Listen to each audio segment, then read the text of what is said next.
എല്ലാവർക്കും നമസ്കാരം. നമ്മുടെ കുട്ടികൾക്കായി ഒരു ദിനം. ഇന്നത്തെ കുട്ടികളാണ് നാളത്തെ ഇന്ത്യ. ജവഹർലാൽ നെഹ്റു. രാജ്യമെമ്പാടുമുള്ള നമ്മുടെ കുഞ്ഞുങ്ങൾക്കായി നമ്മുടെ രാഷ്ട്രം കാത്തുസൂക്ഷിച്ചു വച്ചിരിക്കുന്ന ഒരു ദിനമാണ് നവംബർ 14, ശിശുദിനം. പനിനീർപ്പൂക്കളുടെ നൈർമല്യമുള്ളവരാണ് എല്ലാ കുട്ടികളും. പനിനീർപ്പൂവ് സ്വന്തം ഹൃദയത്തോട് ചേർത്ത് വച്ചിരുന്ന ഭാരതത്തിൻ്റെ പ്രഥമ പ്രധാനമന്ത്രി ജവഹർലാൽ നെഹ്റു കുഞ്ഞുങ്ങളെ ഒരുപാട് സ്നേഹിച്ചിരുന്നു, പരിഗണിച്ചിരുന്നു. അദ്ദേഹത്തിന് നമ്മുടെ കുട്ടികളോടുള്ള സ്നേഹവും ഇഷ്ടവും പരിഗണിച്ച് നെഹ്റുവിൻ്റെ ജന്മദിനമായ നവംബർ 14 ശിശുദിനമായി നാം എല്ലാ വർഷവും ആഘോഷിക്കുന്നു. 1889 നവംബർ 14 പണ്ഡിറ്റ് സമ്പന്ന കുടുംബത്തിൽ മോത്തിലാൽ നെഹ്റു, സ്വരൂപ് റാണി ദമ്പതികളുടെ മകനായി അലഹബാദിലെ ആനന്ദ് ഭവനിലാണ് ജവഹർലാൽ നെഹ്റു ജന്മമെടുത്തത്.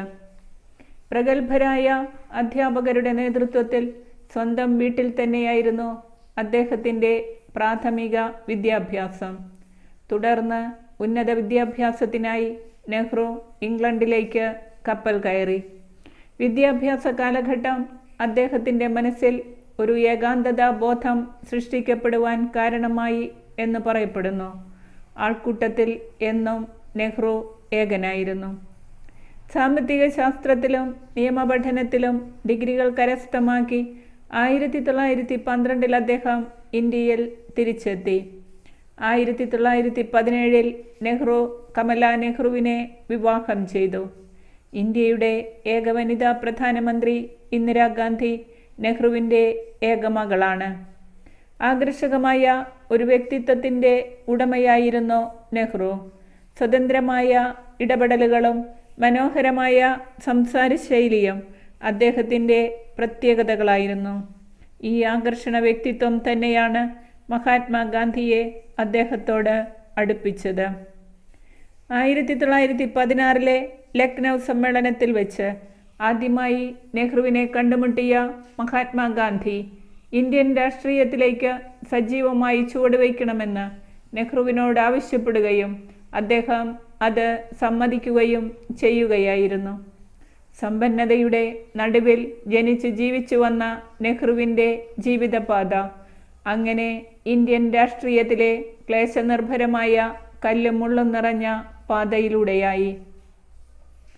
1920 നെഹ്റുവിൻ്റെ നേതൃത്വത്തിൽ സംഘടിപ്പിക്കപ്പെട്ട ആദ്യത്തെ കിസാൻ മാർച്ച് അദ്ദേഹം ഗംഭീര വിജയമാക്കി. ഗാന്ധിജിയുടെ നേതൃത്വത്തിൽ സംഘടിപ്പിക്കപ്പെട്ട നിയമലംഘന പ്രസ്ഥാനങ്ങളിലും ഉപവാസ സമരങ്ങളിലും സജീവ സാന്നിധ്യമായിരുന്നു നെഹ്റു. 1930 ദണ്ഡി യാത്രയിലും ഗാന്ധിജിക്കൊപ്പം നെഹ്റു മുൻനിരയിൽ തന്നെ ഉണ്ടായിരുന്നു.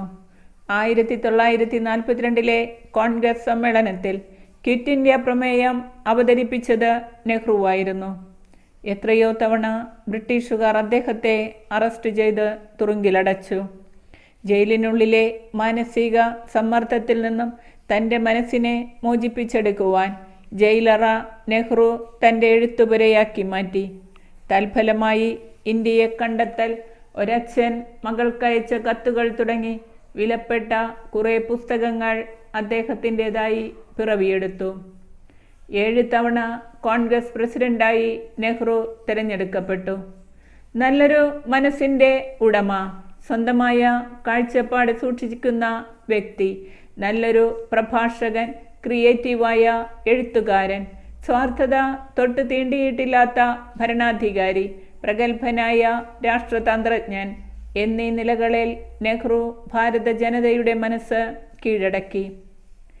1947 ഓഗസ്റ്റ് 15 ഭാരതം ഒരു സ്വതന്ത്ര രാഷ്ട്രമായപ്പോൾ രാഷ്ട്രത്തിൻ്റെ പ്രഥമ പ്രധാനമന്ത്രിയായി നെഹ്റു അധികാരമേറ്റു.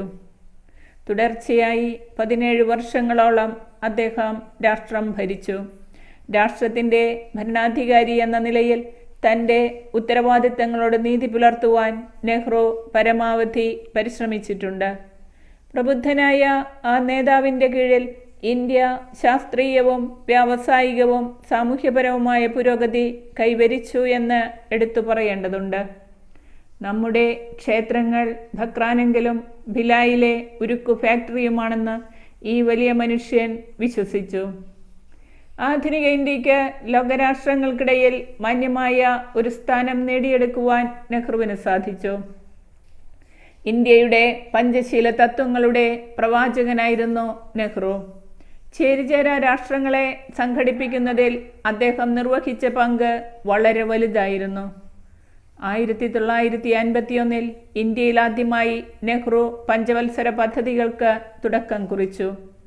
കുട്ടികളെ ഏറെ പരിഗണിച്ചിരുന്ന അദ്ദേഹം എല്ലാ കുട്ടികളെയും വിദ്യാലയങ്ങളിൽ എത്തിക്കുക എന്ന ലക്ഷ്യത്തോടെ പ്രാഥമിക വിദ്യാഭ്യാസം സൗജന്യമാക്കി. എല്ലാ വിദ്യാലയങ്ങളിലും ഉച്ചഭക്ഷണം സൗജന്യമാക്കി. രാജ്യത്താകമാനം ഉന്നത വിദ്യാഭ്യാസ സ്ഥാപനങ്ങൾ സ്ഥാപിച്ചു. ഒപ്പം കാർഷിക വ്യാവസായിക മേഖലകൾക്കും ഊന്നൽ നൽകി. ഇന്ത്യയുടെ ഭരണഘടനാ രൂപീകരണത്തിൽ നെഹ്റു സുപ്രധാനമായ പങ്കുവഹിച്ചു. ആധുനിക ഇന്ത്യയുടെ സ്രഷ്ടാവായി നെഹ്റു ഭാരത ജനതയുടെ മനസ്സിൽ ഇന്നും ജീവിക്കുന്നു. ഒരുപാട് തവണ അദ്ദേഹത്തിന് നേരെ വധശ്രമം ഉണ്ടായിട്ടുണ്ട്. ഭാരതത്തിൽ പ്രായപൂർത്തി, വോട്ടവകാശവും മൗലികാവകാശങ്ങളും തെരഞ്ഞെടുപ്പുകളും ജുഡീഷ്യറിയുടെ സ്വാതന്ത്ര്യവും സ്പീക്കറുടെ റൂളിംഗും പ്രാവർത്തികമാക്കിയത് നെഹ്റുവിൻ്റെ മൗലികമായ വിജയമായിരുന്നു. കുട്ടികളുടെ ഉന്നമനത്തിലൂടെ മാത്രമേ ഒരു രാഷ്ട്രം പുരോഗതി പ്രാപിക്കൂ എന്ന് നെഹ്റു വിശ്വസിച്ചു. നമ്മൾ കുഞ്ഞുങ്ങളെ വളർത്തുന്ന രീതിയാണ് രാഷ്ട്രത്തിൻ്റെ ഭാവി നിർണയിക്കുന്നതെന്ന് അദ്ദേഹം എപ്പോഴും നമ്മെ ഓർമ്മിപ്പിച്ചിരുന്നു. 10 വർഷത്തേക്കാണ് നിങ്ങൾ സമ്പാദ്യം ഉദ്ദേശിക്കുന്നതെങ്കിൽ ഒരു മരം നടുക. സമ്പാദ്യം നൂറ്റാണ്ടിലേക്ക് നീളണമെന്ന് നിങ്ങൾ ആഗ്രഹിക്കുന്നു എങ്കിൽ നിങ്ങളുടെ കുഞ്ഞുങ്ങളെ നന്നായി വളർത്തുക. ഇത് നെഹ്റുവിൻ്റെ ശക്തമായ വാക്കുകൾ. തിരക്കുപിടിച്ച തൻ്റെ ജീവിതത്തിനിടയിലും അല്പസമയം അദ്ദേഹം കുട്ടികൾക്കായി എന്നും മാറ്റിവെച്ചിരുന്നു. കുട്ടികൾക്കൊപ്പം ആയിരിക്കുമ്പോൾ നെഹ്റു ഏറെ ഉന്മേഷവാനാകുമായിരുന്നു. കുട്ടികളും അദ്ദേഹത്തെ ഏറെ സ്നേഹിച്ചു. വാത്സല്യപൂർവം അവർ അദ്ദേഹത്തെ ചാച്ചാജി എന്ന് വിളിച്ചു.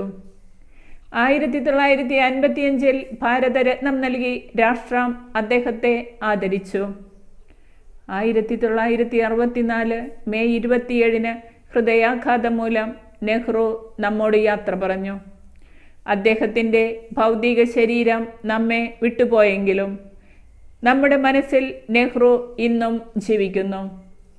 എല്ലാ വർഷവും ശിശുദിനം നാം ആഘോഷമാക്കുന്നു. പക്ഷേ നമ്മുടെ കുട്ടികളുടെ കാര്യത്തിൽ ഇനിയും ഏറെ ശ്രദ്ധ ആവശ്യമുണ്ട്. ജീവിക്കുവാനുള്ള അവകാശവും സുരക്ഷിതത്വവും എല്ലാ കുഞ്ഞുങ്ങൾക്കും ഒരുപോലെ ഉറപ്പാക്കേണ്ടതുണ്ട്. ശാരീരികമായും മാനസികമായും കുട്ടികൾ ചൂഷണം ചെയ്യപ്പെടുന്നു ഈ മണ്ണിൽ. പട്ടിണിയിൽ ജീവിക്കുന്ന കുഞ്ഞുങ്ങൾ ഇപ്പോഴും നമ്മുടെ രാജ്യത്ത് ഒരുപാടുണ്ട്. വിദ്യാഭ്യാസം എല്ലാ കുട്ടികൾക്കും ഒരുപോലെ ലഭിക്കുന്ന ഒരു സാഹചര്യം ഒരുക്കേണ്ടതുണ്ട്. സുന്ദരമായ ഒരു അന്തരീക്ഷം നമ്മുടെ കുട്ടികൾക്കായി ഒരുക്കുവാൻ ഒറ്റക്കെട്ടോടെ ഒരുമയോടെ നമുക്ക് തീരുമാനമെടുക്കുകയും അതിനായി ഒരുമിച്ച് പ്രവർത്തിക്കുകയും ചെയ്യാം. നന്ദി, നമസ്കാരം.